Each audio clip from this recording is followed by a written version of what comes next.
Hello everyone, আজকে আমি দেখাবো আমি কিভাবে স্নো ক্লিন করি। আর কাজটা যে খুব একটা সহজ না, আমি সেটাও আপনাদেরকে দেখাবো। চলেন দেখে আসি। এই যে আমি হাঁটতেছি, যে ঠান্ডা, এই ঠান্ডায় চলে যাচ্ছি স্নো ক্লিন করতে। আমার জন্য সবাই দোয়া করবেন।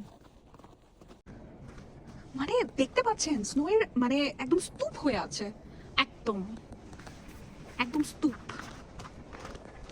এর ভেতরে সবাই গাড়ি চলাচল করতেছে, কারণ কিছু করার নাই। আমি এখন স্নো ক্লিন করতেছি। তো শীত প্রধান দেশগুলোতে এরকমই হয়। আমি যেহেতু রেজাইনা সাসক্যাচুয়ানে থাকি, আর এখানে শীতের অবস্থা এমন যে সব সময় দেখা যায় স্নোফল হতেই থাকে। আর আমাদের এখানে একই অবস্থা, গাড়ি কোনোভাবেই বের করা যাচ্ছে না। তো আমি আজকে এটা দিয়ে স্নো সরাচ্ছি, যাতে আমি গাড়িটা স্টার্ট দিতে পারি আর গাড়িটা চালাইতে পারি। আশেপাশের অবস্থা দেখেন, আর আশেপাশের অবস্থা হচ্ছে এমন। ওরে বাবা! তো আশেপাশেও একই অবস্থা, তার সাইডে স্নো। এখন এই যে দেখতেছেন এখানে স্নো এর যে অবস্থা, এই সাইডে আমার এটা পুরোটা ক্লিন করে রাস্তা বের করতে হবে। মানে রাস্তাই নাই আসলে, রাস্তা পুরা স্নো দিয়ে জ্যাম প্যাক।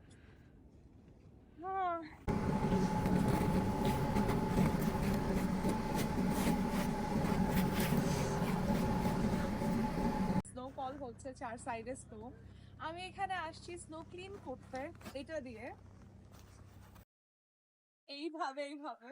আজকে শীতের অবস্থা একটু ভালো, তো এই জন্যই আর কি আমি স্নো ক্লিন করতে আসছি।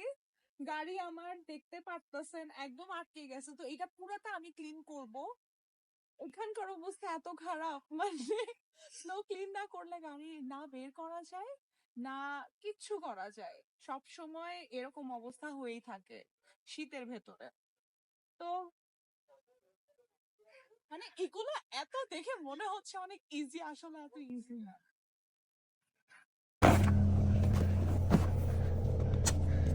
আমার হাত মনে হয় আর হাত নাই, একদম মানে স্বাভাবিকভাবে কাজ করতেছে না হাতের অবস্থা। 3 hours later. অলমোস্ট রাস্তা বের হয়ে আসছে, এতক্ষণ ধরে আমি ক্লিন করছি। হায় হায়, আমি যে বেঁচে আছি এটাই অনেক। আচ্ছা,